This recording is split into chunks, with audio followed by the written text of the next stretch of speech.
Bog svima, ja sam Maja, a ovo je Sunči. Danas vas želimo pripremiti za prvo ljetovanje s vašim kućnim ljubimcem. Donosimo vam savjete kako ga prilagoditi na novo mjesto i učiniti vam ljetovanje zabavom. Nabavili ste novog kućnog ljubimca, privikli ste se na njega, a i on se privikao na vas. Logično je da ga želite povesti na ljetovanje.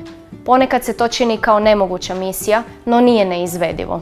Vaš ljubimac će sigurno biti zbunjen jer prvi put putuje i ide na nepoznato mjesto. Budite strpljivi i sigurno će sve biti u redu. Kada se pakirate za ljetovanje, obavezno ponesite dekicu, kućni boks ili jastuk vašeg psa. Njegov miris učinit će mu novo mjesto poznatim i podsjećat će ga na dom. Isto tako ponesite mu i njegove najdraže igračke kako bi se na novom mjestu mogao igrati jednako kao i kod kuće. Njegova hrana i najdraže poslastice također su i neizostavan dio putnog asortimana. Ne zaboravite ponijeti lijekove ukoliko ih vaš ljubimac mora uzimati. Isto tako vam preporučamo da ponesete i prvu pomoć ako se slučajno ozlijedi u vašim novim avanturama. Prije puta odradite i malo istraživanje. Potražite gdje se nalazi najbliži veterinar kako bi točno znali gdje trebate ići ako dođe do ozbiljnije ozljede ili ako se vaš ljubimac razboli. Kada krećete na put, neka vam na dohvat ruke bude malo hrane i barem jedna boca vode kako biste mogli osvježiti svog ljubimca ako vam putovanje potraje i dulje nego što ste očekivali. Ponesite mu i njegovu zdjelicu kako bi mu doživljaj hrane i vode bio jednak kao i kod kuće. Tijekom putovanja napravite pauzu i prošećite svog ljubimca. Šetnju obavezno odradite na povodniku jer nikada ne znate šta može preplašiti vašeg ljubimca.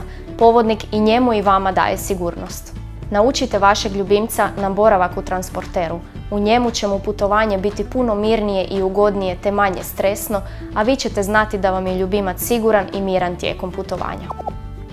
Kada stignete na vaše odredište, postavite ležaj ljubimca na neko mirno mjesto, dajte mu njegove najdraže igračke i nagradite ga poslasticom. Osigurajte mu dovoljno svježe vode i dajte mu vremena da istraži prostor, neka se navikne na njega. Kada vidite da se opustio, pomazite ga, nagradite, odvedite ga u šetnju i radite zapravo sve ono što bi radili i kod kuće kako bi se pas osjećao sigurno i zadovoljno. Voda će mu sigurno biti primamljiva jer se u njoj može ohladiti od ljetnih vrućina. Možete ga ohrabriti da zapliva tako da mu bacite igračku u vodu ili da vi zaplivate pa da on krene za vama. Samo ga nemojte siliti na ulazak u vodu. Pustite neka odmor ide tempom kojeg odredi vaš ljubimac i sigurno ćete u njemu uživati i kasnije se prisjećati zajedničkih ljetnih avantura.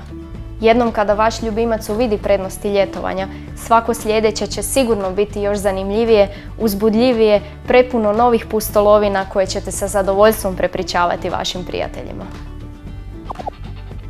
Do idućeg puta uživajte u zajedničkom putovanju, veselite se pustolovinama koje vas čekaju i omogućite svom ljubimcu bezbrižno putovanje bez stresa. Pozdrav!